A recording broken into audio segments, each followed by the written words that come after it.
اس وقت حکومت یا سیاست کو نہیں بلکہ پاکستانی ریاست کو خطرات اور چیلنجز کا سامنا ہے، لیکن المیہ یہ ہے کہ پی ٹی آئی حکومت صرف سیاست کر رہی ہے، ریاست کے معاملات سے مکمل لا تعلق دکھائی دیتی ہے۔ اسے اس کی سمجھ نہیں، یا پھر جہاں کردار ادا کرتی ہے وہاں ریاست کے مسائل حل کرنے کی بجائے انہیں مزید گھمبیر بنا دیتی ہے۔ رہے حکومت مخالف سیاستدان تو وہ اپنی بقا کی جنگ میں مگن ہیں، اور ریاست کے مسائل سے وہ بھی یکسر لا تعلق ہیں۔ اس وقت ریاست کو درپیش سب سے بڑا خطرہ تباہ ہوتی معیشت کا ہے۔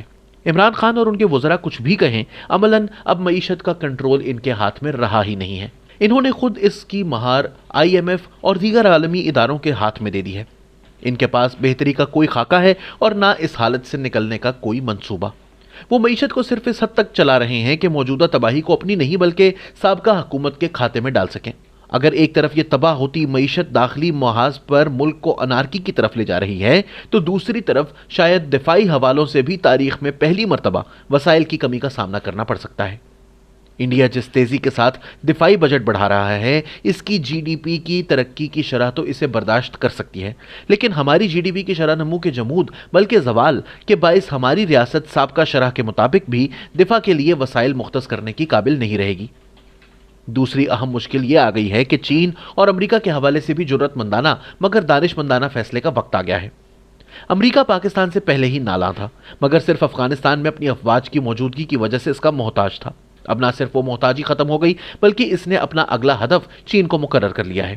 چین کے ہدف نمبر 1 ہونے پر امریکی ریپبلکن اور ڈیموکریٹس ایک پیج پر ہیں۔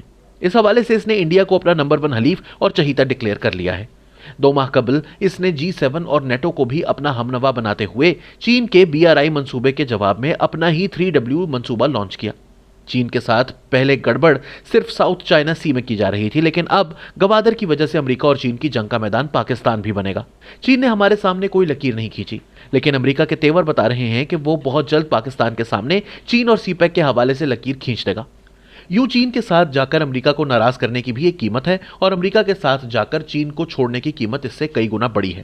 دوسری طرف عمران خان کی حکومت نے گزشتہ 3 سال میں چین کو حد درجہ ناراض اور بدگمان کر دیا ہے۔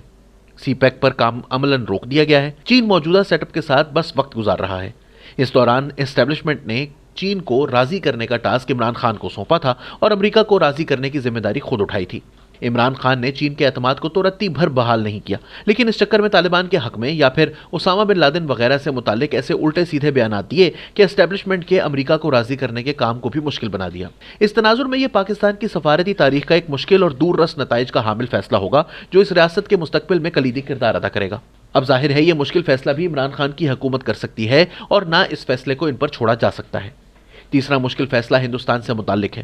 اس وقت پاکستان جن حالات سے گزر رہا ہے ان کا تقاضا ہے کہ یہ ریاست جیو اسٹریٹجک سے جیو اکنامکس کو اپنی ترجیح بنا لے۔ ظاہر ہے اس میں پہلا ایشو ہندوستان کا آتا ہے۔ المیہ یہ ہے کہ ایک تو تازہ ڈونلڈ ٹرمپ پر تکیہ اور نریندر مودی پر اعتماد کر کے موجودہ سیٹ اپ نے ہندوستان کو مقبوضہ کشمیر ہڑپ کرنے کا موقع فراہم کیا۔ نواز شریف کی دشمنی میں ہوش و خرد کی بجائے معاملے کو جذباتی بنانے میں خود عمران خان اور ان کے لانے والوں نے بھی بڑا کردار ادا کیا۔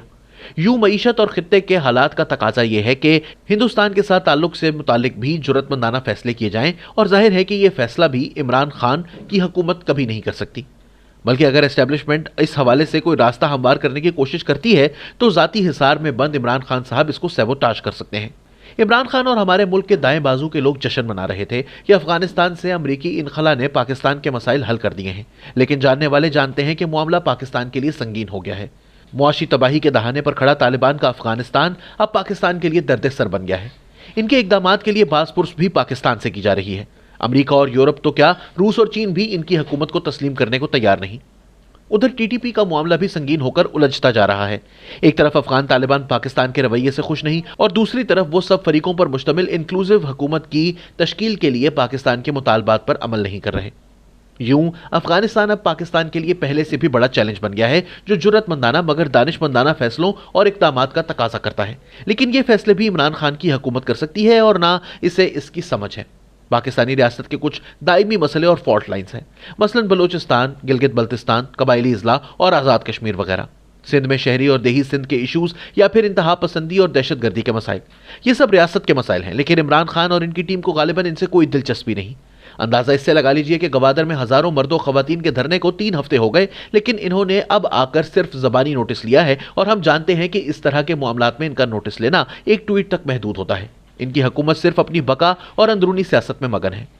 پاکستان ایک ایسا ملک ہے کہ جہاں کھیل کے قواعد و ضوابط معلوم نہیں اور کل کے بارے میں کوئی تجزیہ یا پیشگوئی نہیں کی جا سکتی، لیکن میرا اندازہ یہ ہے کہ ریاست کو بچانے کے لیے اب خارجی، معاشی اور داخلی محاذ پر ان مشکل مگر ناگزیر فیصلوں کے سوا اب کوئی راستہ نہیں بچا، اور ظاہر ہے کہ ان مشکل فیصلوں کے لیے اب سیاسی محاذ پر بھی کوئی نہ کوئی بڑا اور مشکل فیصلہ کرنا ہوگا۔ باقی مرضی ہے، مرضی چلانے والوں کی۔